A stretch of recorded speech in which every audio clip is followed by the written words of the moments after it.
हाँ तो बच्चों अब हम बात करते हैं नेक्स्ट आर्टिकल की, and that is what motion of the charge particle in uniform magnetic field. देखिए कोई भी चार्ज पार्टिकल जब यूनिफॉर्म मैग्नेटिक फील्ड में मूव करता है तो उस पर लगने वाला फोर्स कैसे वेरी करता है, उसका फॉर्मूला क्या होता है, उसको हम कैसे यूटिलाइज करेंगे, कैसे इस पर न्यूमेरिकल क्वेश्चन बनते हैं, वन बाय वन बात करते हैं। Motion of the charge particle in magnetic field. Suppose this is the magnetic field directed along the positive x axis and a charge particle plus q having mass m is projected at an angle theta with the magnetic field. In this situation, the force acting on the charge particle is directly proportional to magnitude of the charge. It is also directly proportional to magnitude of the velocity. It is also directly proportional to magnitude of intensity of magnetic field, and also directly proportional to sine of angle between velocity and magnetic field vector. So from this proportionality, we can directly write the value of magnetic field is F magnetic is equals to QVB sin theta. As we know, the charge is a scalar quantity. That's why we can write F is equals to Q. Within the bracket, we can write VB sin theta in vector form, which can be written as QV cross B. What? QV cross B. And its direction is always obtained by using the right hand thumb rule. So from here we can conclude that if velocity is zero, from the formula we can write if velocity is zero, definitely force on the charge particle will be zero from the formula. Also we know that the force acting on the moving charge is depends on sine of angle between the V and B. That's why if V is parallel to the B, यानी magnetic field जो है अगर वो V के parallel है, हमने charge particle को magnetic field के पैरेलल प्रोजेक्ट किया उस सिचुएशन में, या एंटी पैरेलल प्रोजेक्ट किया उस सिचुएशन में, दोनों सिचुएशन में साइन 0 साइन 180 जीरो होता है बच्चों। That's why the force become 0। तो मैग्नेटिक फोर्स जो है चार्ज पार्टिकल पे कब कब नहीं लगेगा, अगर वो रेस्ट पे, यानी कभी भी चार्ज पार्टिकल को रेस्ट पे छोड़ दिया जाए मैग्नेटिक फील्ड के अंदर, the force on the charge particle will be 0। Second, if V is parallel to the B, यानी मैग्नेटिक फील्ड के पैरेलल प्रोजेक्ट किया, जैसे ये मैग्नेटिक फील्ड था इसके पैरेलल प्रोजेक्ट किया या एंटी पैरेलल प्रोजेक्ट किया, दोनों सिचुएशन में चार्ज पार्टिकल पर मैग्नेटिक फील्ड कोई फोर्स नहीं लगाता। और अगर हमारा पार्टिकल जो है वो न्यूट्रल है, यानी न्यूट्रॉन जैसा कोई पार्टिकल है तो उसको भी कोई फोर्स नहीं लगेगा, ये हमने कंक्लूड किया। Now direction of right magnetic force on the moving charge is given by right hand thumb rule. How can we determine the direction of magnetic field? Suppose this is the direction of velocity and this is the direction of magnetic field. So how will we use the right hand thumb rule for finding the direction of magnetic field? सबसे पहले आपको अपने right hand की fingers और thumb को ये ध्यान रखना, सबसे पहले अपने राइट हैंड की फिंगर्स और थंब जो है वो इस तरह से स्ट्रेच करेंगे, they are mutually perpendicular. Generally बच्चे ऐसे रखते हैं, फिर डायरेक्शन फाइंड करते हैं तो डायरेक्शन सही नहीं आती। तो हम लोग क्या करने वाले हैं, सबसे पहले हमारी फिंगर्स और थंब को म्यूचुअली परपेंडिकुलर रखेंगे, लाइक दिस। ऐसा थंब नहीं रखना है, थंब को ऐसे रखना है। उसके बाद सपोज ये जो है हमारा वेलोसिटी वेक्टर है ब्लू मार्कर, और जो हमारा ब्लैक मार्कर है वो मैग्नेटिक फील्ड वेक्टर है। तो हम V क्रॉस B करने वाले हैं, यानी V की तरफ फिंगर्स रखेंगे, B की तरफ कर्व करेंगे, and thumb will show direction of magnetic force on the moving charge particle, right. तो V क्रॉस B से हम डायरेक्शन फाइंड कर लेंगे। याद रहे अगर हमारा चार्ज पार्टिकल नेगेटिव होगा तो डायरेक्शन बच्चों V क्रॉस B के अपोजिट आएगी, यानी V क्रॉस B से डायरेक्शन ऊपर आया। अब अगर हमारा चार्ज पार्टिकल नेगेटिव होता तो फोर्स आता नीचे, इस बात का ध्यान रखना है। तो हम राइट हैंड थंब से डायरेक्शन ऑप्शन कर सकते हैं। एक और इंटरेस्टिंग चीज है, क्योंकि ये V और V क्रॉस B का रिजल्टेंट डायरेक्शन में आएगा, तो जिस प्लेन में V होगा, जैसे मान लो ये V है ये B है, तो जिस प्लेन में V और B है उस प्लेन के परपेंडिकुलर आएगा, तो V क्रॉस B के परपेंडिकुलर आएगा। यानी हमारा जो मैग्नेटिक फोर्स है वो परपेंडिकुलर टू द वेलोसिटी है। Also we can write the magnetic force is perpendicular to the ds by dt, that means also perpendicular to the ds, that means the displacement. We know if force is perpendicular to the displacement, the magnetic if force is perpendicular to the displacement, the work done by force on the charge particle will be 0. That's why we can write work done by magnetic force on the charge particle will be 0. अगर किसी भी force का किसी particle के ऊपर work done 0 है बच्चों, तो उसकी काइनेटिक एनर्जी में चेंज नहीं आएगा, काइनेटिक एनर्जी चेंज नहीं आएगी। इसका ये मतलब नहीं हुआ कि मोमेंटम में चेंज नहीं आएगा, मोमेंटम डायरेक्शन में बदल सकता है पर मैग्नीट्यूड में कांस्टेंट रहेगा। If kinetic energy of the particle do not change, definitely we can say magnitude of the linear momentum will remains constant, but its direction may change, right? तो यहाँ ध्यान रखना है कि हमारा जो मैग्नेटिक फोर्स है वो चार्ज पार्टिकल की वेलोसिटी का मैग्नीट्यूड नहीं बदल पाएगा, मोमेंटम का मैग्नीट्यूड नहीं बदल पाएगा, पर वेलोसिटी और मोमेंटम का डायरेक्शन बदल पाएगा. When charge particle is projected perpendicular to the magnetic field, what happens? As we know, the force acting on the moving charge particle due to the magnetic field is perpendicular to the velocity, and whenever a force is acting on charge particle perpendicular to its velocity, definitely its force will provide necessary centripetal force to the moving charge.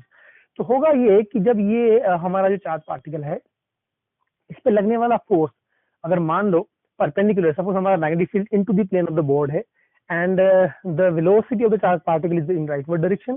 In that situation, we can write, we can find the direction of magnetic force. How we can find the direction of magnetic force? This is the direction of velocity. ये v है and b into the plane है. तो आप क्या देख रहे हैं, इस तरह देखिए. This is v and this is b. So v cross b will give the direction upward.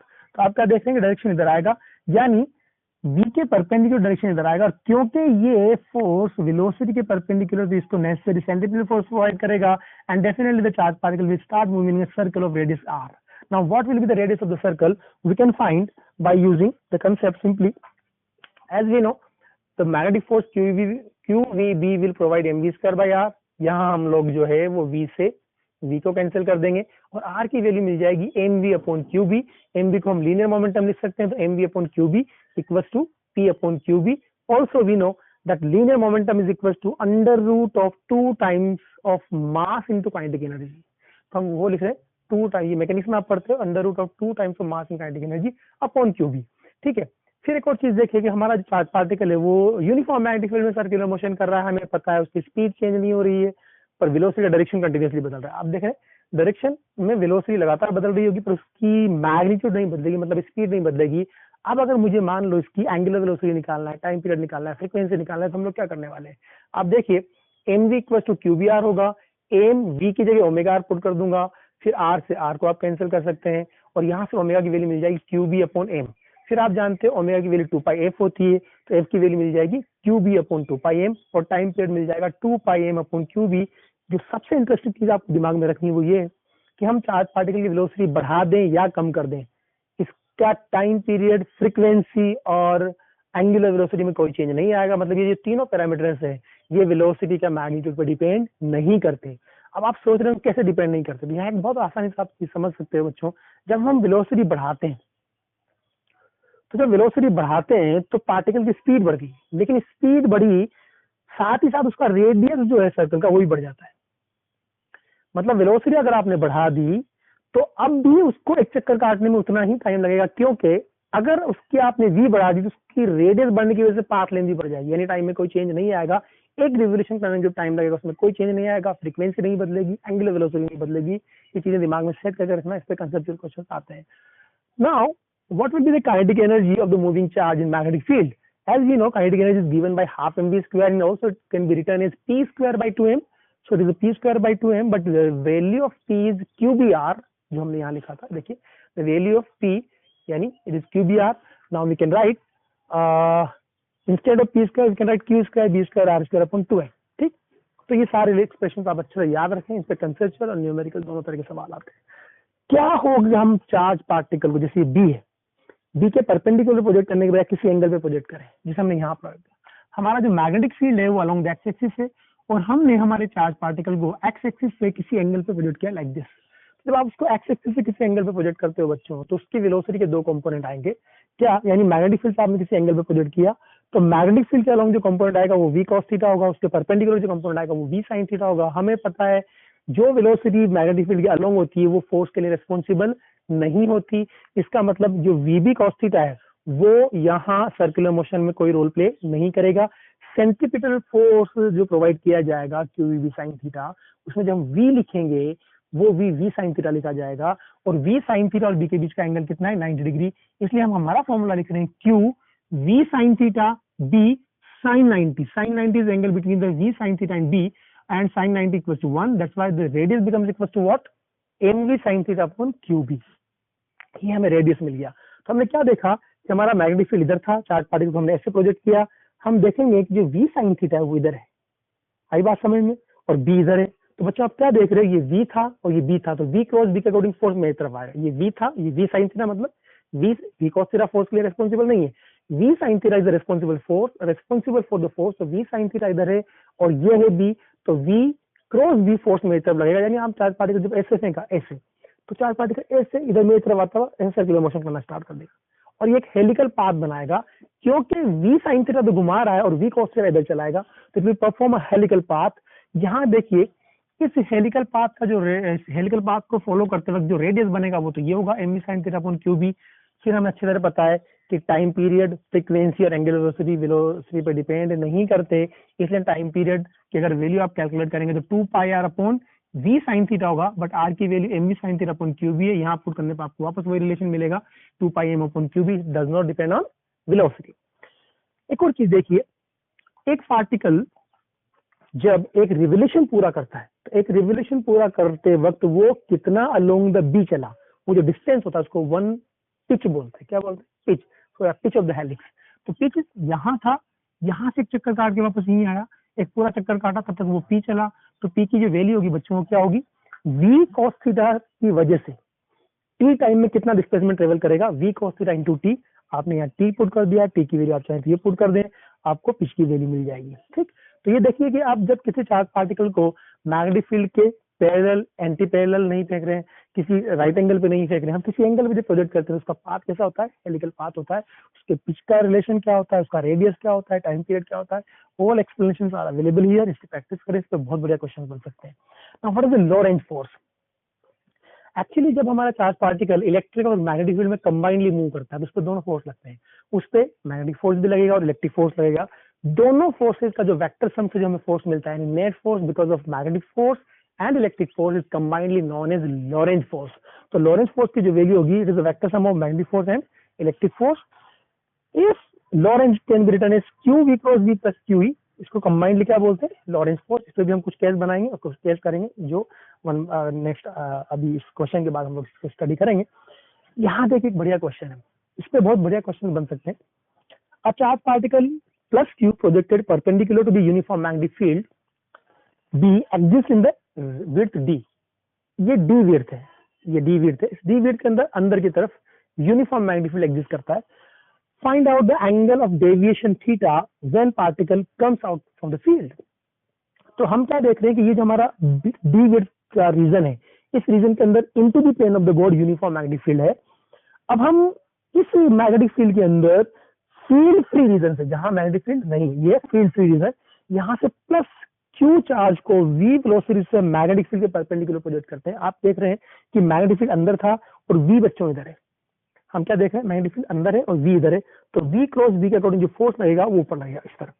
तो जो फोर्स लगेगा तो चार्ज पार्टिकल इधर डेविएट होगा। तो आप क्या देख पा रहे हैं कि ये v था, v अंदर था, तो v क्रॉस v के अकॉर्डिंग फोर्स इधर लगेगा और जिस तरफ फोर्स का डायरेक्शन होता है वही सेंटर ऑफ द सर्कल बनता है। तो आप देख रहे हैं जैसे यह एंटर करेगा, यहाँ सेंटर ऑफ द सर्कल बना, तो ये सेंटर ऑफ सर्कल अगर मैं O बोल दूं तो आप क्या देख पा रहे हैं कि हमारा जो चार्ज पार्टिकल है वो इस r रेडियस में डेविएट होता हुआ चलेगा। तो यहाँ से यहाँ तक आने तक जो आर्क इसने फॉलो किया और जिस आर्क को फॉलो करता हुआ यह है, वो आर्क यहाँ से यहाँ तक है। इस पॉइंट को, इसको हम कुछ नाम दे देते हैं। सपोज ये हमारा P पॉइंट है, ये हमारा Q पॉइंट है। हमारा चार्ज पार्टिकल P पॉइंट से एंटर किया था, Q से लीव कर रहा है। तो जैसे ही फील्ड रीजन में वापस एंटर करेगा, ये पार्टिकल इस तरह से, ये चार्ज पार्टिकल है और ये रेडियस था, जिससे मेरी फिंगर जो है सेंटर ऑफ द सर्कल है, ये रेडियस है और ये चार्ज पार्टिकल, ये इस तरह से मूव करेगा, यहाँ तक आया, तो एक आर्क फॉलो किया। आफ्टर देन जैसे फील्ड रीजन में चलेगा, अब कोई फोर्स नहीं लगेगा, तो स्ट्रेट निकल जाएगा। तो आप क्या देख रहे हैं, ये जो अपने ओरिजिनल पाथ से ये अलोंग द एक्सिस ऐसे आया था, लाइक दिस। तो इस एक्सिस से जिस एंगल से घूमा उसको एंगल ऑफ डेविएशन बोलते हैं। एंड डेफिनेटली जितने रेडियस से ये पार्टिकल, ऐसे समझे आप कि ये देखिए, ये सेंटर ऑफ द सर्कल, ये रेडियस r था, ये v था।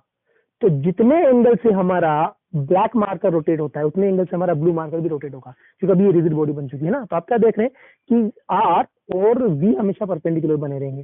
तो जितने एंगल से हमारा r वेक्टर रोटेट हुआ उतने एंगल से हमारा वेलोसिटी वेक्टर भी रोटेट हुआ। तो अगर ये एंगल थीटा है बच्चों, तो ये डेफिनेटली 90 होगा। आप देख पा रहे हैं ये एंगल 90 होगा, तो ये 90 माइनस थीटा होगा।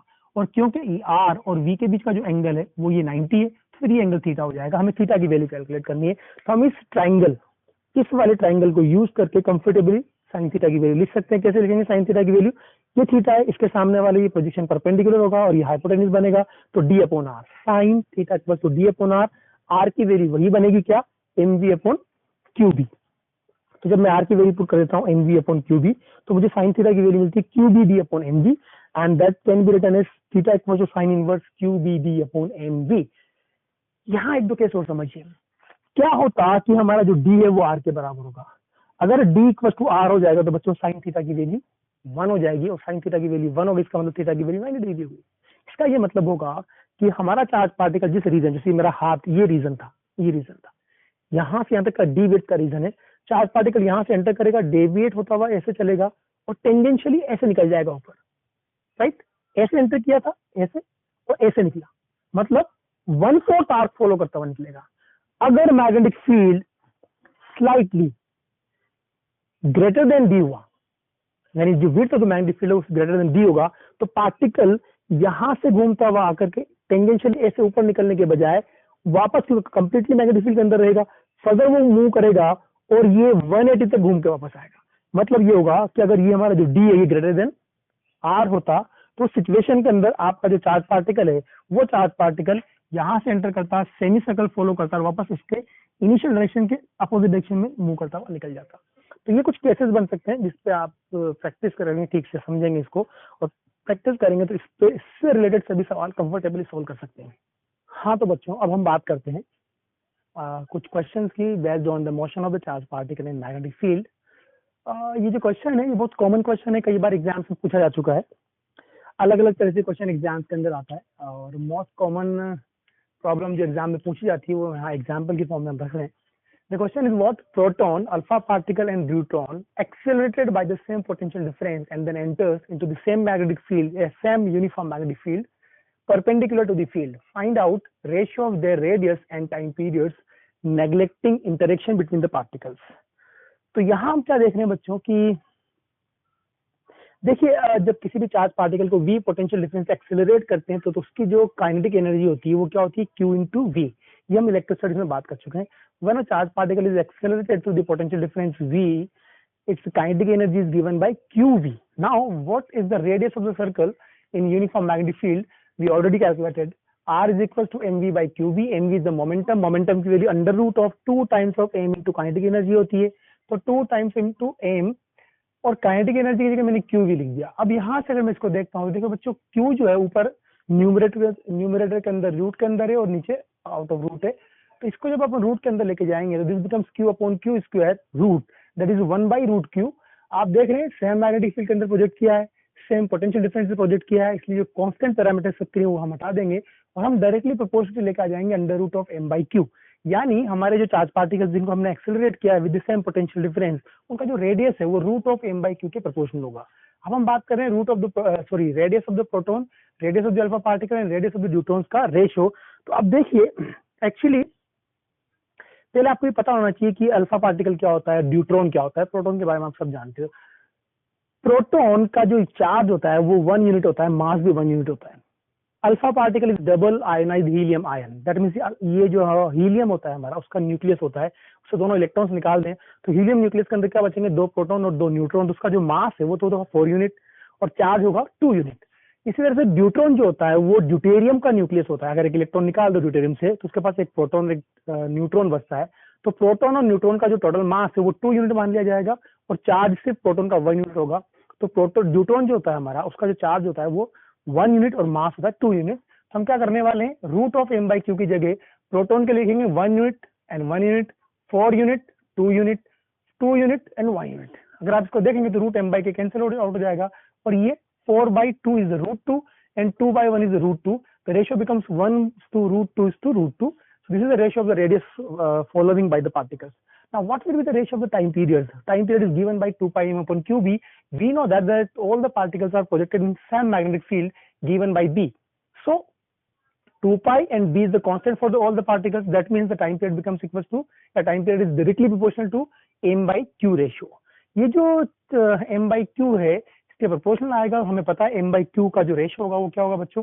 m by q for the proton, 4m by 2q for alpha particle and 2m by q for neutrons, which gives 1:2:2. It is the ratio of basically time period of charge particles in that uniform magnetic field. Now another question is what we have two plates having equal and opposite charge. Basically दो capacitor की plates मान लीजिए, ऊपर positive charge plate है, नीचे negative charge plate है। हम जानते हैं दो प्लेट्स के बीच में जो फील्ड होता है वो यूनिफॉर्म होता है सिग्मा बाय एप्सिलॉन नॉट, और वो यूनिफॉर्म फील्ड वर्टिकली डाउनवर्ड है from higher potential to lower potential, और इसके अंदर इनवर्ड डायरेक्शन के अंदर एक यूनिफॉर्म मैग्नेटिक फील्ड गिवन है। Now question is what should be the velocity of the charge particle so that it passes without deviation. अब इस प्लेट्स के बीच में दो प्लेट्स हैं, इनके बीच में यूनिफॉर्म मैग्नेटिक फील्ड है और बी अंदर है इस तरफ इनटू द प्लेन, ठीक। अब अगर कोई चार्ज पार्टिकल इधर में प्रोजेक्ट करूं, मैं चाहता हूं विदाउट डेविएशन वो सीधा निकल जाए, तो बच्चों विदाउट डेविएशन निकलने की शर्त एक ही होती है कि उस पर कोई फोर्स ना लगे, तो पार्टिकल स्ट्रेट मूव करेगा। इसका ये मतलब होता है कि यहाँ तो जो हम बात कर रहे हैं यहाँ फोर्स तो लगेंगे, मैग्नेटिक फोर्स भी लगेगा और इलेक्ट्रिक फोर्स भी लगेगा। हम चाहते हैं उस पर नेट फोर्स जीरो, तो ऐसा तभी पॉसिबल है जब दोनों फोर्सेस का vector sum zero. So if we want to move charge particle without deviation, that's definitely net force on the charge particle must be equal to zero. If F net on the zero on the moving charge, it will move straight, right? B uniform given है into the plane, electric field vertically downward given है uniform। अब आप यहाँ देखिए, अगर मैं यहाँ देखता हूँ तो आप देखिए इस तरह से इस केस के अंदर कि जो हमारा magnetic electric field vertically downward है, तो पॉजिटिव चार्ज पे जो इलेक्ट्रिक फोर्स लगेगा वर्टिकली डाउनवर्ड ही लगेगा। पॉजिटिव चार्ज पे लगने वाला फोर्स इलेक्ट्रिक फोर्स जो होता है वो क्यू ही होता है इन the direction of field, right. Field is vertically downward, that's why the force will be vertically downward. Now what will be the direction of the magnetic force? as we know that velocity is in this direction and magnetic field is into the plane, so V cross B field will be magnetic force will be upwards and electric force will be downwards. So both the forces are acting in opposite direction. If they are equal in opposite, definitely net force will be equal to zero. So if the magnitude of the both the forces are equal, definitely net force will be equal to zero. So V equal हम यहाँ equality लेके आएंगे, Q cancel out हो जाएगा और यहाँ से V की वैल्यू मिल जाएगी E by B। इस कंसेप्ट को कंसेप्ट ऑफ वेलोसिटी सेलेक्टर भी बोला जाता है बच्चों, इसको भी ध्यान रखना। कई बार ये टर्म क्वेश्चन जो है वेलोसिटी सेलेक्टर नाम से आता है, इसका ध्यान रखा जाए कि किस तरह से हम चार्ज पार्टिकल्स जो है किसी यूनिफॉर्म इलेक्ट्रिक और मैग्नेटिक फील्ड के अंदर जब मूव कर रहे हैं और विदाउट डेविएशन पास हो रहे हैं, तो उनकी वेलोसिटी कैलकुलेट करने का तरीका होता है कि हमने कितना इलेक्ट्रिक फील्ड अप्लाई किया, कितना मैग्नेटिक फील्ड अप्लाई किया, ये हमारे लिए नॉन पैरामीटर्स हैं। तो इस तरह से हम इन चार्ज पार्टिकल की वेलोसिटी कैलकुलेट कर सकते हैं, इसलिए इसको कंसेप्ट ऑफ वेलोसिटी सेलेक्टर बोलते हैं। नेक्स्ट आर्टिकल जो है हमारा, that is what force on the current carrying conductor in uniform magnetic field. इसको भी समझना जरूरी है। इसको हम कैसे समझते हैं? देखिए यहाँ पर हम बात कर रहे हैं कि अगर कोई यूनिफॉर्म मैग्नेटिक फील्ड में कोई चार्ज कंडक्टर रख दिया जाए तो उस पर लगने वाला फोर्स क्या होगा।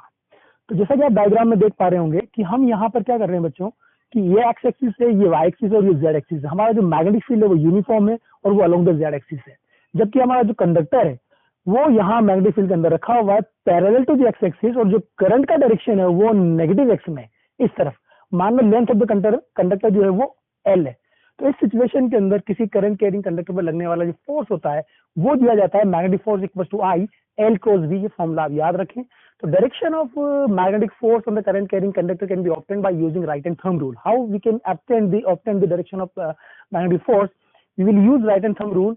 How we use the right hand thumb rule? Actually मान लो ये हमारे पास सिंपल सी बात करते हैं हम लोग कि एल जो है, ये इंटरेस्टिंग चीज समझना है यहाँ पर, एल का डायरेक्शन हमेशा करंट के डायरेक्शन में लिया जाएगा। जैसे मान लो कि करंट इस तरफ चल रही है और ये वायर था मेरे पास, तो ये लेंथ लेनी पड़ेगी और इन द डायरेक्शन ऑफ करंट लेनी पड़ेगी। अगर करंट इधर फ्लो हो रही होती तो लेंथ मुझे इसी डायरेक्शन में लेनी होती। जिस डायरेक्शन में करंट फ्लो हो रही है उसी डायरेक्शन में हमें लेंथ कंसीडर करना है।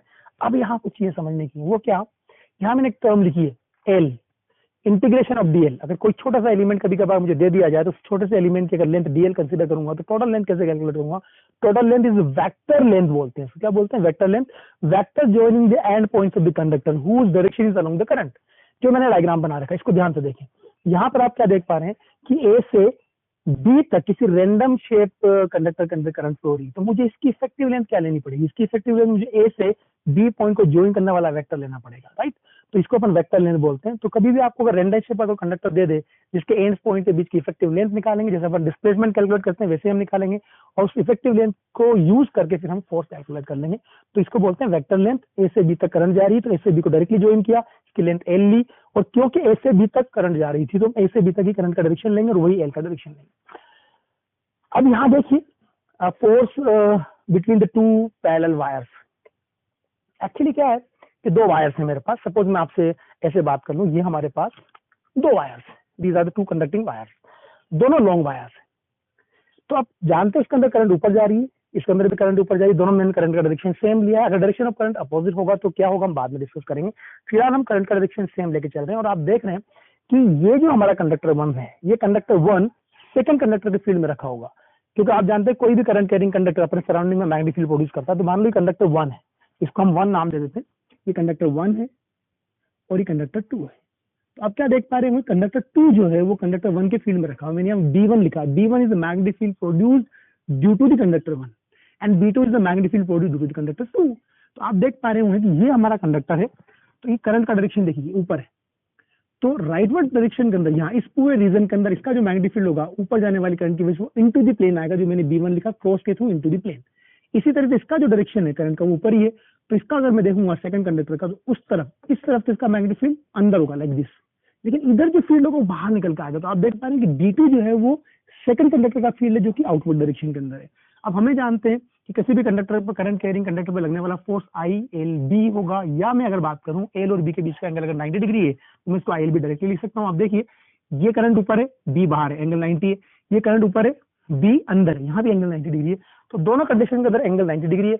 अगर दोनों कंडीशन के अंदर एंगल 90 डिग्री है तो मैं दोनों में जो फोर्स निकालूंगा वो ILB से डायरेक्टली निकाल सकता हूँ। Now force on the second conductor due to the first conductor, यानी मैग्नेटिक फील्ड जो है फर्स्ट कंडक्टर का, उसकी वजह से सेकंड कंडक्टर पे लगने वाला फोर्स कैसे कैलकुलेट करेंगे। तो आप देखिए जिस पे फोर्स निकाल रहे हैं उसकी करंट लेंगे I2, लेंथ लिया IL, अगर मैं L लेंथ पे फोर्स निकालना चाहता हूँ, और B1 लिया जो कि इस वाले कंडक्टर का फील्ड है। B1 की वैल्यू इनफाइनाइट लॉन्ग कंडक्टर की वजह से आप जानते हो बच्चों mu naught I1 upon 2 pi D होती है। इसको मैंने रीअरेंज किया, जब मैं इसको रीअरेंज करता हूँ तो देखिए ये है mu naught upon 2 pi I1 I2 upon D, तो mu naught I1 I2 upon 2 pi D whole multiply by L, और ये फोर्स ऑन 2 ड्यू टू 1 मिला। अब मैं force per unit length, force अगर पर यूनिट लेंथ में calculate करना चाहूं तो L को F21 से डिवाइड कर दूंगा, तो फोर्स पर यूनिट लेंथ मुझे मिलेगा mu naught I1 I2 upon 2 pi D। Mu naught I1 I2 upon 2 pi D formula आप याद रखें। एक और चीज आप देखें, इसी तरह से हम force on one conductor due to the 2 भी निकाल सकते हैं। अगर जब वो कैलकुलेट करोगे तो एग्जैक्टली सेम वैल्यू आएगी। तो force on conductor 1 due to 2 and force on conductor 2 due to 1 same आएगा। लेकिन इंटरेस्टिंग चीज क्या, डायरेक्शन की बात करते हैं। अब देखिए इस पे बात करता हूँ, तो L in the direction of current लेनी है, B अंदर है, तो L के डायरेक्शन में फिंगर्स रखनी है। देखो L क्रॉस B दिख रहा है, L के डायरेक्शन में फिंगर्स रखनी है, B के डायरेक्शन में कर्व करनी है। तो L is vertically upward like this और B इनटू द प्लेन है, तो L क्रॉस B फोर्स भी लाइक दिस, तो ये होगा फोर्स ऑन 2 ड्यू टू 1। अगर मैं बात करता हूँ फर्स्ट कंडक्टर के ऊपर तो L अभी भी इसके ऊपर ही आएगा इधर, लेकिन B आउट बोर्ड के परपेंडिकुलर आउटवर्ड है, तो L क्रॉस B बाहर की तरफ, देखिए L in the direction of current, B बाहर है, L क्रॉस B बाहर ऐसे लिया तो फोर्स बच्चों मिलेगा इधर, तो ये मिलेगा हमें फोर्स ऑन 1 ड्यू टू 2। तो आप क्या देख पा रहे हैं, दोनों पे जो फोर्स लगा वो टुवर्ड्स ईच अदर लगा, इसको बोलते हैं फोर्स ऑफ अट्रैक्शन। अगर दोनों कंडक्टर्स में से किसी भी एक कंडक्टर के अंदर में डायरेक्शन ऑफ करंट को रिवर्स कर दूं तो बच्चों ये फोर्स रिपल्सिव हो जाएगा, यानी दो सेम डायरेक्शन में फ्लो होने वाली कंडक्टर्स, दो कंडक्टर जिनमें करंट की डायरेक्शन सेम अगर है तो उनमें लगने वाला फोर्स इक्वल इन अपोजिट आएगा। फोर्स पर यूनिट लेंथ की value mu naught I1 I2 upon 2 pi D होगी। अगर किसी भी करंट कैरिंग कंडक्टर के अंदर डायरेक्शन उल्टी कर दी जाए तो दो अपोजिट डायरेक्शन में फ्लो होने वाली करंट जो है, अगर करंट कैरिंग कंडक्टर्स के अंदर करंट जो है वो अपोजिट डायरेक्शन में फ्लो हो रही है तो उन पे लगने वाला फोर्स रिपल्सिव हो जाता है। ध्यान रखना, इट्स वेरी इंटरेस्टिंग। कुछ केस यहाँ बनाए गए जहां पर अपन को नेट फील्ड निकालना है, नेट फोर्स निकालना है कंडक्टर के ऊपर। पहला केस देखिए, हमने एक सेमी सर्कुलर वायर लिया है, सेमी सर्कुलर वायर का रेडियस बच्चों हम R ले लेते हैं, तो P से Q तक करंट आई जा रही है। आप देखिए P से Q तक करंट, तो इसकी इफेक्टिव लेंथ निकालूंगा पहले वाले पॉइंट से फाइनल पॉइंट पे ज्वाइन करने तक, तो इफेक्टिव लेंथ ऐसा आ जाएगी and definitely this is equal to 2R। और डायरेक्शन ऑफ L जो है वो करंट की डायरेक्शन में लेनी पड़ेगी। करंट चल रही है P से Q की तरफ, तो P से Q की तरफ ही मुझे L का डायरेक्शन लेना है, यानी इधर।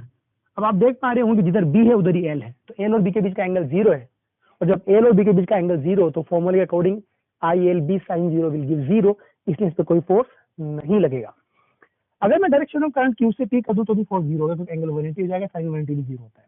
दूसरे केस में देखिए P से Q ऐसे जा रही करंट, तो अब इफेक्टिव लेंथ हमारी 2R ऊपर आ जाएगी, इफेक्टिव लेंथ 2R ऊपर आ जाएगी, B उधर था, तो L ऊपर है लाइक दिस, आप ऐसे समझे जैसे ये L है, 2R लेंथ ऊपर आ गई ये, और B इस तरफ था, तो मैं एल क्रॉस बी करने वाला हूँ। तो एल जो है, अब देखिए एल की डायरेक्शन फिंगर्स रखूंगा, बी इधर था तो बी की डायरेक्शन में कर्व करूंगा, तो l cross B into the plane of the board force आएगा, and that force equal to what, I effective length 2r into B, and that will be the into the plane of the board. Third case के अंदर मैंने circle complete कर दिया बच्चों, तो circle complete कर दिया तो उसके एंड पॉइंट्स आपने फ्यूज कर दिया, एंड पॉइंट फ्यूज कर दिया तो नेट जो लेंथ है वो जीरो हो जाएगी।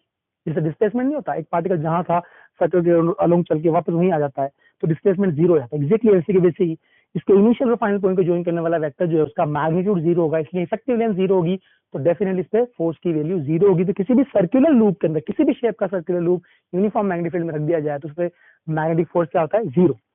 यहाँ देखिए, यहाँ से यहाँ तक का लेंथ आर है, फिर ये सर्कल में सेमी सर्कल में बेंड होता है, इसका रेडियस आर है, और यहाँ से यहाँ तक का लेंथ भी आर है। Magnetic field into the plane of the board given है, हमें इस पे फोर्स कैलकुलेट करना है। तो आप देखिए कि ये लेंथ आर है, फिर ये लेंथ आर है, और सेमी सर्कल का इफेक्टिव लेंथ यहाँ से यहाँ तक 2r बन जाएगा। तो इफेक्टिव लेंथ बनेगी, जैसे मान लो ये पॉइंट में P नाम दे देता हूँ, ये Q नाम दे देता हूँ, तो P से Q तक का जो इफेक्टिव लेंथ आएगा r plus 2r plus r becomes 4r, जो मैंने यहाँ बना दिया। और डायरेक्शन ऑफ करंट भी P से Q तक ही है, यानी ये P है, ये Q है, तो डायरेक्शन ऑफ करंट हम इधर ही लेना है।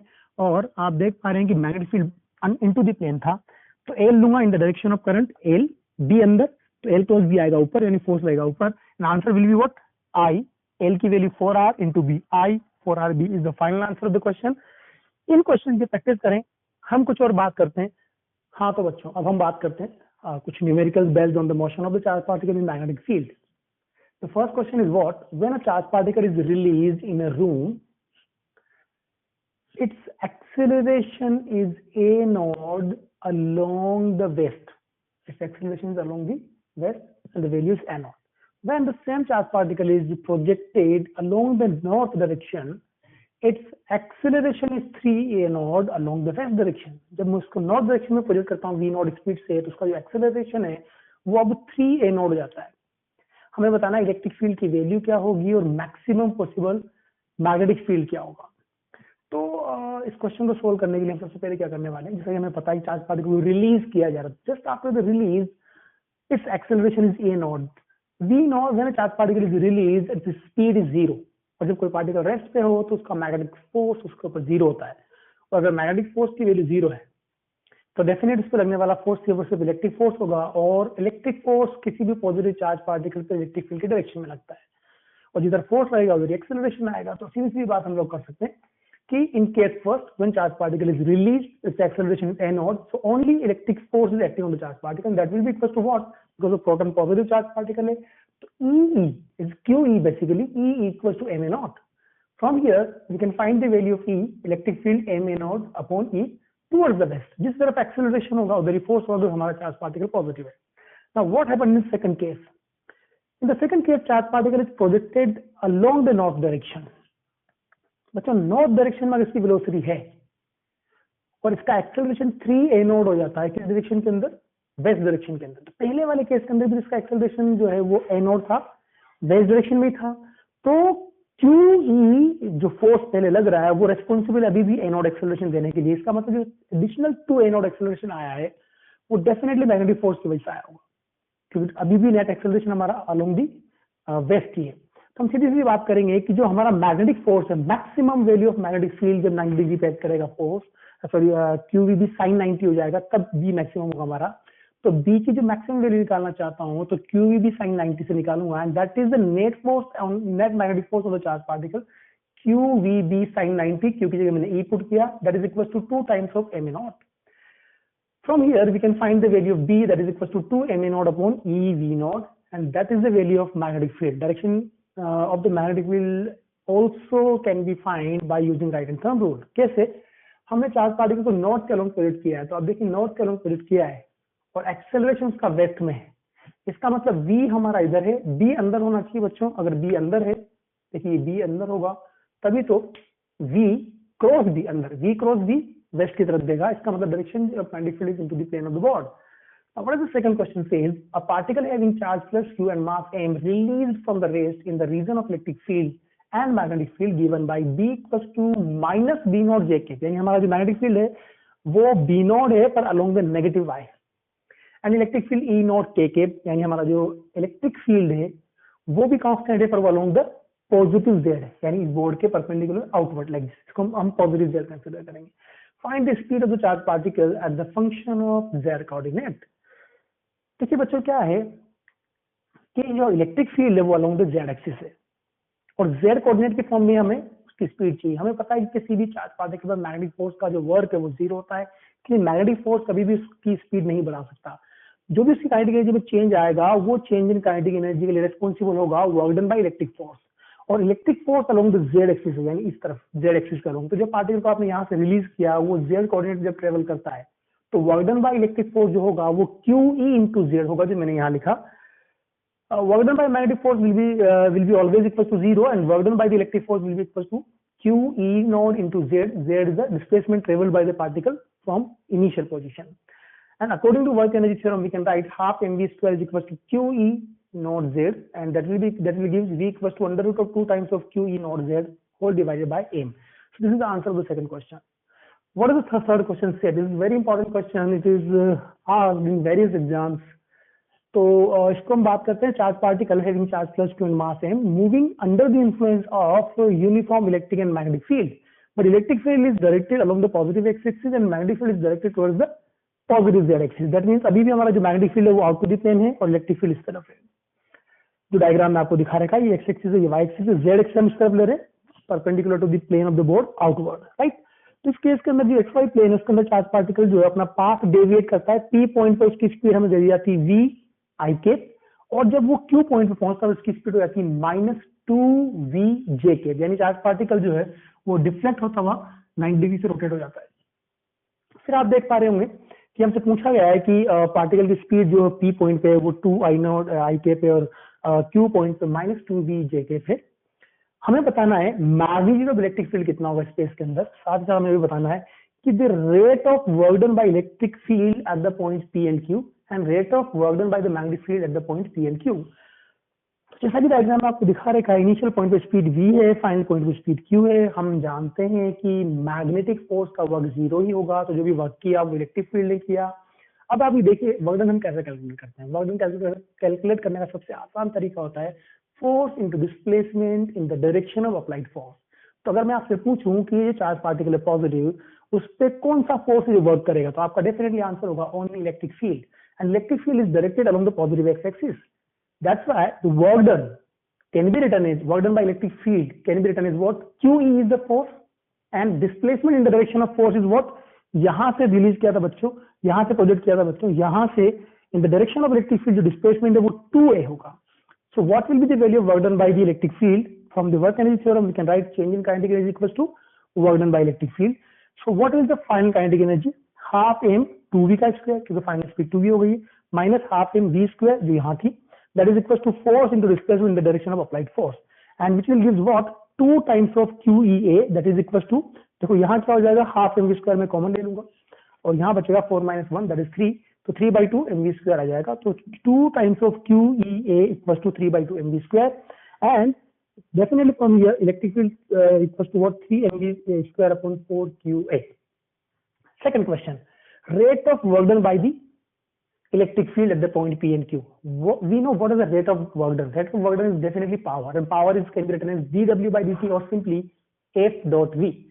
So what is the rate of work done? What is the power at the point P? हमें पता है कि हमारा जो velocity वो इधर है, हमारा force भी इधर ही है, तो यहाँ जो पावर होगी उसकी वैल्यू क्या होगी बच्चों, यहाँ पे पावर की वैल्यू होगी डेफिनेटली मैं लिख सकता हूँ पावर F डॉट V से, F की वैल्यू QE और वेलोसिटी V है, E की वैल्यू हम पहले कैलकुलेट कर चुके थे ऑलरेडी, तो यहाँ से हमने E की वैल्यू पुट कर दी, हमें आंसर जो मिला वो 3 mv/4a मिला, that is the power at the point P। What is the value of power at the point Q? हमें पता है Q पॉइंट पे वेलोसिटी अलोंग द y हो गई और फोर्स जो है वो along the x axis electric force, तो दोनों के बीच का एंगल 90 डिग्री है, और जब दो वेक्टर्स के बीच का एंगल 90 डिग्री हो तो डॉट प्रोडक्ट 0 होता है बच्चों, और ये जो हमारे पावर है वो F डॉट V है, ये फोर्स और वेलोसिटी का डॉट प्रोडक्ट है। So because of angle is 90 degree at the point Q, that's why power become 0 या rate of doing work is 0। What about the third case of the question, the rate of the work done by magnetic field at the point P and Q? We know that work done by the magnetic field is always equal to 0. That's why the power supply or power consumed by this force is always equal to 0. That's why the answer of the third part will be 0 and 0. So these are the answers of these questions. You have to do the practice of these questions. तो बच्चों अब हम बात करते हैं magnetic dipole moment. जिस तरह से हमने बात की थी इलेक्ट्रोस्टैटिक्स के अंदर इलेक्ट्रिक डाइपोल मोमेंट, एग्जैक्टली उसी मैनर के अंदर हम यहाँ पर मैग्नेटिक डाइपोल मोमेंट को डिफाइन कर सकते हैं किसी बार मैग्नेट के लिए। देखिए बार मैग्नेट जो होती है, आपने छोटी क्लासेस आप ये पढ़ते हुए अच्छी तरह से 12th में भी आपने पढ़ाई होगा कि जो बार मैग्नेट होती है उसके दो पोल्स होते हैं, नॉर्थ पोल होता है, दूसरा साउथ पोल होता है। तो जो नॉर्थ पोल होता है वो पॉजिटिव एंड की तरह बिहेव करता है, जो साउथ पोल होता है वो नेगेटिव एंड की तरह बिहेव करता है। जो मैग्नेटिक फील्ड लाइंस है वो नॉर्थ पोल से अराइज होती हैं, और सपोज ये नॉर्थ पोल है और ये साउथ पोल है, तो नॉर्थ पोल से अराइज होंगी और यहाँ आकर के साउथ पोल पे टर्मिनेट होंगी लाइक दिस। तो these are the magnetic field lines. या आपने कई बार छोटी क्लासेस में भी स्टडी किया होगा और 12th के अंदर भी आपने पढ़ाई होगा। तो हम बेसिक लेवल पे बात करते हैं कि मान लो मेरे पास कोई बार मैग्नेट है, तो उसका जो डाइपोल मोमेंट है उसको कैसे डिफाइन करेंगे। यहाँ एक इंटरेस्टिंग चीज होती है, इसकी हम बात करेंगे पोल स्ट्रेंथ। पोल स्ट्रेंथ क्या होती है, जो कोई भी एक पोल होता है, चाहे ना हो नॉर्थ पोल हो या साउथ पोल हो, तो इसके जो नेट मैग्नेटिक फील्ड प्रोड्यूस होता है एटॉमिक लेवल पर, हम बात करेंगे बाद में इसी चीज की किस तरह से पोल स्ट्रेंथ जनरेट होती है। तो जब हम एटॉमिक मैग्नेट की बात करेंगे तब उसको मैं डिटेल में आपको एक बार वापस रिकॉल करवाऊंगा, पर अभी फिलहाल इतना याद रखेंगे पोल स्ट्रेंथ यानी किसी भी नॉर्थ या साउथ पोल की जो स्ट्रेंथ होती है उसको हम स्मॉल एन से डिनोट करेंगे। और ये जो पोल स्ट्रेंथ है बच्चों, ये directly proportional to area of cross section होता है। जैसे मान लो मेरे पास कोई बार मैग्नेट है, ठीक है, तो ऐसे मान लेता हूँ कि ये कंबाइनली मेरे पास कोई बार मैग्नेट है। अब इसके ये पूरा का पूरा ये वाला जो आप एरिया देख पा रहे हैं, ये पूरा एरिया ए है और इसकी पोल स्ट्रेंथ स्मॉल एम है। अगर इसको मैं दो इक्वल हाफ में कट कर दूं ऐसे अलोंग द लेंथ, तो एक पार्ट की जो एरिया है वो हाफ हो जाएगा। एक पार्ट का एरिया हाफ होने पर डेफिनेटली इसकी पोल स्ट्रेंथ भी हाफ हो जाएगी। दूसरी चीज होती है मैग्नेट, किसी बार मैग्नेटिक के लिए दो तरह की लेंथ डिफाइंड, एक होती है उसकी ज्योमेट्रिक लेंथ, दूसरी होती है मैग्नेटिक लेंथ। बेसिकली जो पोल्स होते हैं साउथ पोल या नॉर्थ पोल, जहां पोल स्ट्रेंथ अपन कंसिडर कर रहे हैं, वो पोल पॉइंट्स जो होते हैं वो एग्जैक्टली ज्योमेट्रिकली सरफेस पे नहीं थे, सरफेस का स्लाइड के अंदर होते हैं, जो मैंने यहाँ शो किया है। ये जो हमारा पॉइंट है, ये पोल्स हैं, ये पोल्स स्लाइटली अंदर होते हैं। इन पोल्स के बीच का जो सेपरेशन होता है उसको अपन मैग्नेटिक लेंथ बोलते हैं, और जो बार मैग्नेटिक लेंथ उसको अपन ज्योमेट्रिक लेंथ बोलते हैं। तो geometric length is slightly greater than magnetic length. तो इनका जो रेशियो होता है जनरली अप्रोक्सीमेटली, इसको अगर आप याद रखना चाहें, कभी पूछ ले तो ध्यान रखना, L of magnetic upon L of geometric जो होता है बच्चों, वो अप्रोक्सीमेटली 0.84 के बराबर होता है। इसका ध्यान रखना, अगर बाई चांस कभी इंफॉर्मेटिव क्वेश्चन आ जाए तो आपको याद होना चाहिए ना। What is the magnetic moment या मैग्नेटिक डाइपोल मोमेंट। जिससे हम इलेक्ट्रिक डाइपोल मोमेंट को डिफाइन करते थे, इलेक्ट्रिक डाइपोल मोमेंट होता था कि दो इक्वल एंड अपोजिट चार्ज पे एक सिस्टम डाइपोल इलेक्ट्रिक डाइपोल बनाता था, और तब हम इलेक्ट्रिक डाइपोल को डिफाइन करते थे, this is the product of magnitude of either charge multiplied by separation between the charges. Exactly उसी मैनर के अंदर हम यहाँ डिफाइन करेंगे मैग्नेटिक डाइपोल मोमेंट को। देखिए कि magnetic dipole moment is the vector quantity, it is equals to what, it is a product of magnitude of either pole strength and separation between the poles। तो जो poles का separation वो LM से denote कर रहा हूँ। तो अगर मैं आपसे कहूँ कि सब किस तरह से मैग्नेटिक मोमेंट को डिफाइन करेंगे, तो किसी भी एक पोल स्ट्रेंथ का magnitude multiply by pole separation between the two poles, that is a magnetic length लेना है, ना कि ज्योमेट्रिक लेंथ लेनी है। अब यहाँ देखिए ये एक वेक्टर क्वांटिटी होती है जिसका डायरेक्शन हमेशा नेगेटिव पोल से पॉजिटिव पोल की तरफ होगा, यानी साउथ से नॉर्थ की तरफ होगा। साउथ जो होता है बच्चों वो नेगेटिव टर्मिनल की तरह बिहेव करता है, और जो नॉर्थ है वो पॉजिटिव टर्मिनल की तरह बिहेव करता है। इसका जो डायरेक्शन होता है वो नेगेटिव पॉजिटिव, नेगेटिव से पॉजिटिव मतलब साउथ से नॉर्थ की तरफ होगा। इसकी ऐसा unit ampere into metre square होगी। अच्छा अब यह एक और चीज आप समझे कि अगर इसकी ऐसा unit ampere into metre square है, तो कैपिटल एम की unit ampere into metre square होगी, और ये मीटर है, तो मैग्नेटिक पोल स्ट्रेंथ की जो हमारी यूनिट है वो एम्पेयर इंटू मीटर आ जाएगी, जो आपको याद रखनी है। फिर एक चीज देखें कि जो पोल स्ट्रेंथ है वो directly proportional to area of cross section of the bar magnet होता है। मैं आपको समझा चुका हूँ। एक दो छोटे छोटे से क्वेश्चन है, इनको अपन थोड़ा स्टडी करते हैं। बेसिकली दो क्वेश्चन मैंने यहाँ और एक क्वेश्चन यहाँ कर दिया। मान लो हमारे पास कोई बार मैग्नेट है लाइक दिस, इसकी जो मैग्नेटिक मोमेंट है वो एम है, कैपिटल एम। अब इसको लेंथ के अलोंग दो पार्ट में कट कर दूं, तो मैंने अभी आपको बताया था लेंथ के अलोंग अगर मैं दो पार्ट में कट करूंगा तो लेंथ में कोई चेंज नहीं आएगा इंडिविजुअल पार्ट के, लेकिन एरिया हाफ होने की वजह से इंडिविजुअल पार्ट की पोल स्ट्रेंथ हाफ हो जाएगी। तो आप देखेंगे कि ये हाफ हो जाएगा पर एल उतना ही रहेगा। इसलिए जो नया मैग्नेटिक मोमेंट आएगा हर एक पार्ट का, उसमें अगर आप देखेंगे तो पोल स्ट्रेंथ की वैल्यू हाफ होगी, length remains as it is. तो new magnetic moment m dash can be written as m upon 2 into l, that will give what m/2।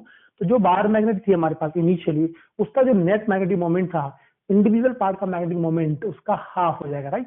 अगर मैं आपसे कहूँ कि जो मेरी बार मैग्नेट थी उसको मैंने लेंथ के परपेंडिकुलर कट किया है, तो अगर मैं लेंथ के परपेंडिकुलर कट करूंगा बच्चों, तो दोनों जो पार्ट्स हैं उनका लेंथ हाफ हो गया, लेकिन हर एक पार्ट का जो मैग्नेटिक पोल स्ट्रेंथ उसमें कोई चेंज नहीं आएगा, जो हमने यहाँ किया। देखिए हर पार्ट का जो मैग्नेटिक पोल स्ट्रेंथ वो एम ही बना रहा, पर लेंथ हाफ हो गई। यहाँ जो नया मैग्नेटिक मोमेंट होगा वो m into l by two होगा, that is also equal to what, m by two. तो आप देख पा रहे हैं, चाहे मैं ऐसे कट करूं चाहे मैं ऐसे कट करूं, अल्टीमेटली इक्वल पार्ट में जो कट करता हूं तो मैग्नेटिक मोमेंट की वैल्यू हाफ हो जाती है। एक और क्वेश्चन हमारे पास है, हमारे पास कोई बार मैग्नेटिक एल लेंथ की और इसकी पोल स्ट्रेंथ एम है, इसकी लेंथ एल है, तो इसका मैग्नेटिक मोमेंट एम है। अगर इसको मैं सेमी सर्कल के अंदर बैंड कर देता हूं तो अब नई मैग्नेटिक मोमेंट क्या होगी। तो आप देखिए इनिशियली m1 की वैल्यू लिखिए m इंटू एल, और डेफिनेटली हमें पता है इसकी लेंथ एल है। अगर मैं इसको बैंड कर देता हूँ सेमी सर्कल में, तो अब जो इसकी रेडियस अगर आर है तो सेमी सर्कल की जो लेंथ होती है पाई आर वो एल के बराबर होगी, और यहाँ से आर की वैल्यू एल अपॉन पाई हम पुट कर लेंगे। फिर आप देखेंगे जो दोनों पोल्स हैं माइनस और प्लस, यानी साउथ और नॉर्थ, उनके बीच का जो सेपरेशन होगा वो 2r होगा। तो जो नया मैग्नेटिक मोमेंट होगा वो m इंटू 2r निकल के आएगा, और m इंटू 2r की value l by pi put कर दूंगा। फिर आप देख पा रहे होंगे कि ये जो m इंटू एल है उसकी वैल्यू हमारे पास m थी, इनिशियली m थी, तो जो मुझे रिजल्टेंट मैग्नेटिक मोमेंट मिला नया वो 2m अपॉन पाई मिला। इसको आप याद रखें, ये एग्जाम में पूछा जा सकता है, इट्स वेरी इंटरेस्टिंग। ठीक है, जब सेमी सर्कल की फॉर्म में बेंड कर दिया मैंने किसी भी बार मैग्नेट को, तो नया मैग्नेटिक मोमेंट क्या होगा, अगर उसका प्रीवियस मैग्नेटिक मोमेंट m था तो answer is what, 2m upon pi. Now we will talk about the magnetic field at the axis of the dipole, या axis of the bar magnetic field at the equator of the bar magnet, और magnetic field at the general point। हमने जो electric dipole moment में बात की थी exactly उसी manner में हम यहाँ बात करने वाले हैं। फॉर्मूले एज इट इज रहेंगे, आपको अगर वहां के फॉर्मूले याद हो तो आप यहाँ फॉर्मूले बना सकते हैं, यहाँ के याद वहां बना सकते हैं, आप कंफर्टेबल स्टडी कर सकते हैं। Now this is the bar magnet having pole strength minus M and plus M. Suppose दोनों जो हमारी पोल्स हैं उनको ज्वाइन करने वाली लाइंस की एक्सिस कहलाती है बच्चों, और इसके परपेंडिकुलर लाइंस की बाइसेक्टर कहलाती है। इसको हम इक्वेटोरियल पॉइंट भी बोलते हैं, ठीक है, इक्वेटर भी बोलते हैं। अगर मुझे इसकी लेंथ 12 कंसीडर करनी है, आपने वहां भी देखा होगा जब हमने इलेक्ट्रिक डायपोल पढ़ा था तो हमने कैलकुलेशन को आसान करने के लिए हम 12 लेंथ लेते हैं। अब यहाँ कोई मैटर नहीं करता कि हम डेरिवेशन नहीं कर रहे हैं। डेरिवेशन आप 12th के बोर्ड के सिलेबस के हिसाब से, बोर्ड एग्जाम के हिसाब से इंपॉर्टेंट है आपके लिए। यहाँ डेरिवेशन इंपॉर्टेंट नहीं है, तो मैं डायरेक्टली फॉर्मूला लिख रहा हूँ, ये फॉर्मूला आप मेमोराइज करें, आपके सारे सवाल बन जाएंगे।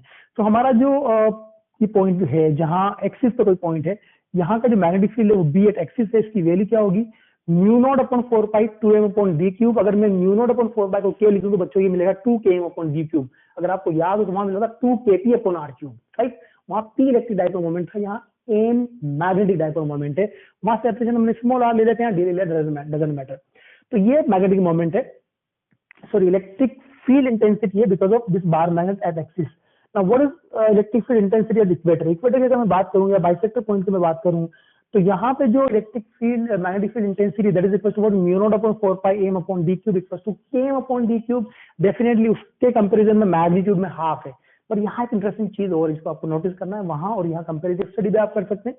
वो क्या कि हमें पता है मैग्नेटिक मोमेंट का जो डायरेक्शन होता है वो नेगेटिव पोल से पॉजिटिव पोल की तरफ होता है। यानी अगर आप यहाँ देखेंगे तो मैग्नेटिक मोमेंट राइटवर्ड था, और यहाँ अगर पॉइंट पे देखेंगे तो आप जो मैग्नेटिक फील्ड है वो भी राइटवर्ड है, यानी मैग्नेटिक मोमेंट और मैग्नेटिक फील्ड के बीच का एंगल 0 डिग्री होगा। यानी अगर मैं मैग्नेट को छोड़ दूं तो बाहर वाले जितने भी एक्सियल पॉइंट्स हैं उन एक्सियल पॉइंट्स के ऊपर मैग्नेटिक मोमेंट और मैग्नेटिक फील्ड के बीच का एंगल 0 होता है, दोनों एक दूसरे से पैरेलल होते हैं, जो हमने यहाँ लिखा at axis B at axis is parallel to the magnetic moment. Now what about this point पर मैं बात करूं तो देखिए अभी भी मैग्नेटिक मोमेंट तो हमारा इस तरफ ही होगा, लेकिन मैग्नेटिक फील्ड जो है वो एंटी पैरेलल हो गया इसके।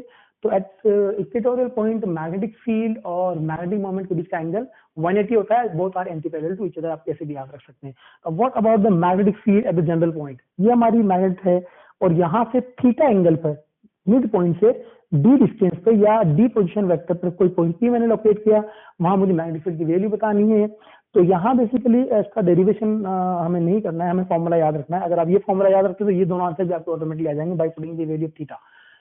सो at this point at angle theta, यहाँ देखिए ये पॉइंट पी है।